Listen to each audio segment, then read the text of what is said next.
तीर्थक्षेत्र श्री हरिश्चंद्र महादेव संस्थान गोडेगाव पुणे यांच्या विश्वस्तावर ॲडव्होकेट मुरलीधर काळे यांनी भ्रष्टाचाराचा आरोप केला आहे. मीटिंग आज होती, परंतु मीटिंग काही घेतली गेलेली नाही आहे.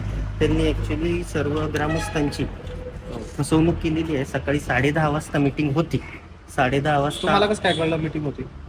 आम्हाला हे व्हॉट्सअपवर जे आहे त्यांचा अहवाल आला तेव्हा कळलं की त्यांनी 29 तारखेला 10:30 वाजता इथं मीटिंग आयोजित केलेली आहे. वार्षिक सर्वसाधारण सभा संस्थेची झाली नाही का मीटिंग? मीटिंग झालेली नाही आहे आणि त्याच्यात एवढी मोठी फसवणूक केली आहे की 10:30 वाजता मीटिंगसाठी जेव्हा आम्ही आलो तेव्हा ते पण आले. संस्थेचे अध्यक्ष होते, सचिव होते, काही विश्वस्तही होते. ते आल्यानंतर जवळजवळ 1 तास आम्ही सर्वजण बसलो. ते म्हणले की ठीक आहे, लोकांची वाट पाहू, आणि त्याप्रमाणे 1 तास आम्ही बसलो. 11:30 वाजेपर्यंत जेव्हा जवळजवळ 30-40 ग्रामस्थ आले, त्यानंतर ते म्हटले की आपण 2 तासांनी मीटिंग घेऊ, म्हणजे अजून लोक येतील. तर आम्ही त्यांना तेव्हाच म्हणलं की तुम्ही मीटिंग घेणार असेल तर हे करा, फसवणूक करू नका. तर त्यावेळी सचिवांनी, अध्यक्षांनी गॅरंटी दिली की आम्ही फसवणूक करत नाहीये, 1 वाजता आपण भेटू आणि मीटिंग आम्ही नक्की घेणार.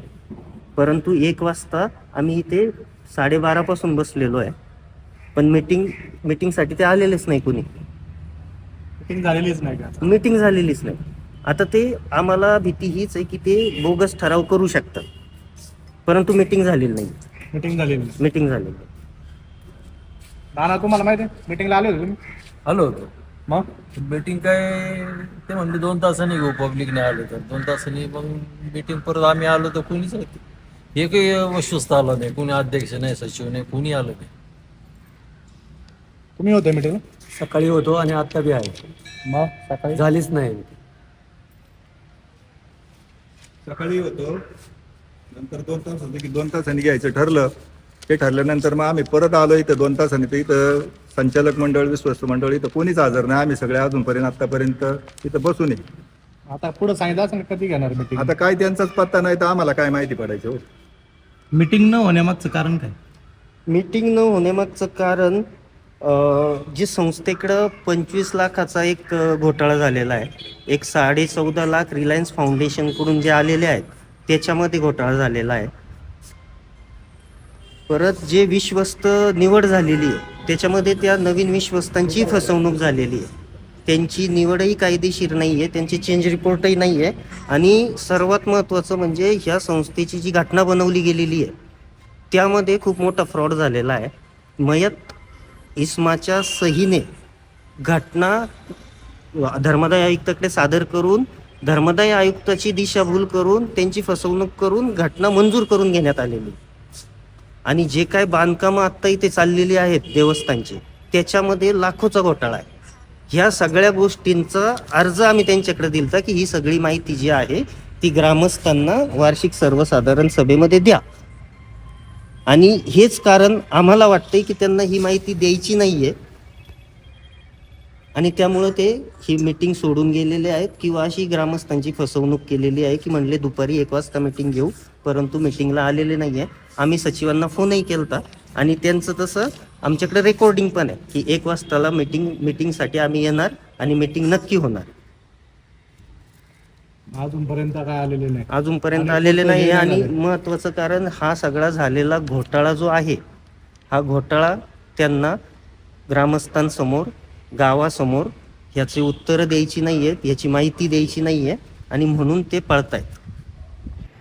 या संस्थेचा हा जो गौरी शंकर सभा मंडप आहे ह्याच्यासाठी 25 लाख रुपये जिल्हा परिषदेकडून आलेले आहेत आणि तो खर्च केला गेलेला आहे.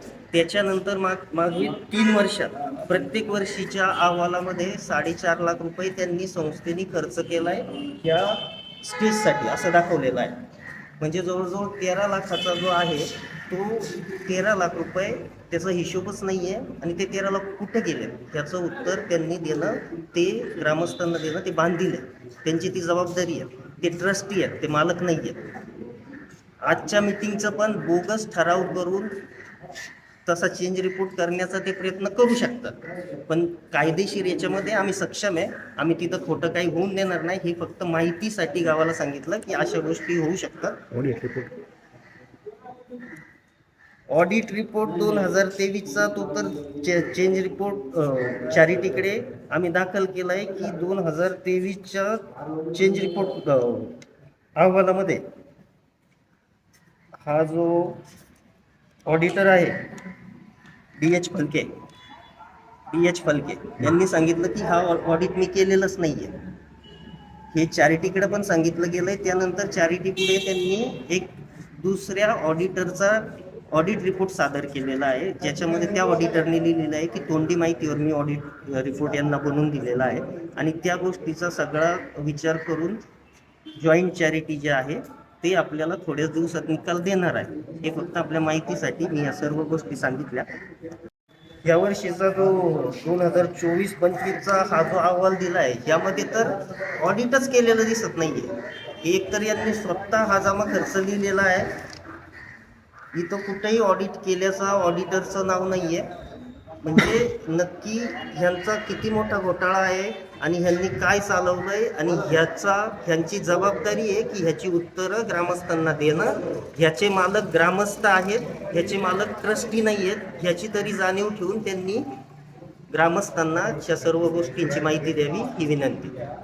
याविषयी बोलण्यासाठी हरिश्चंद्र महादेव संस्थानचे अध्यक्ष प्रशांत काळे यांना संपर्क केला असता ते बाहेर असल्याचे समजले.